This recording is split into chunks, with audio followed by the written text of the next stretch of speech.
LIGO is one of very many groups worldwide that are working on these ideas of macroscopic quantum measurement.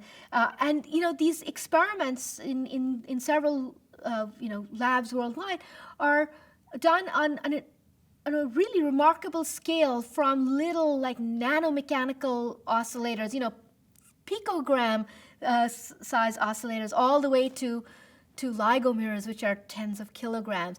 And the whole idea is that you want to be able to prepare such mechanical systems in quantum states.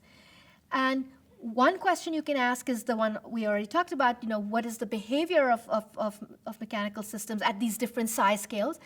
But now this has actually branched out into some beautiful applications as well, where people are thinking about how can you use these systems where light is coupled to a mechanical oscillator, which is exactly what LIGO is, intense laser beam coupled to a movable mirror.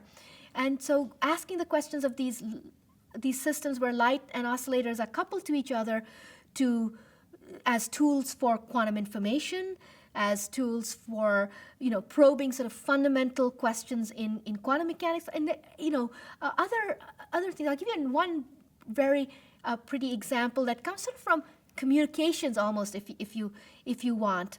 So if you have an optical beam, so a light beam, and it carries some information, you've encoded some information into it, and then you have a microwave beam, and you want to transfer this encoding from optical to microwave, and there's good reasons to do that in communications.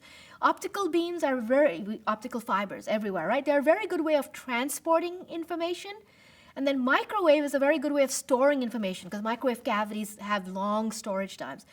So if you want to marry these two systems together, how do you get this information from the optical regime to a microwave regime? Well, one way to do that, and people have done this in beautiful experiments, is you use the momentum that's carried by the optical beam to move a small little mechanical oscillator. And then that motion of the mechanical oscillator is picked up by a microwave beam on the other side. And that's how you transfer that. So these ideas, it's kind of amazing to me that, at least for me, who was born and raised in thinking academically and thinking about gravitational wave detectors and how can you make them better, but these ideas are now being transported into quantum information and information transport and storage ideas. And the techniques are in very different size systems, but the ideas are completely the same.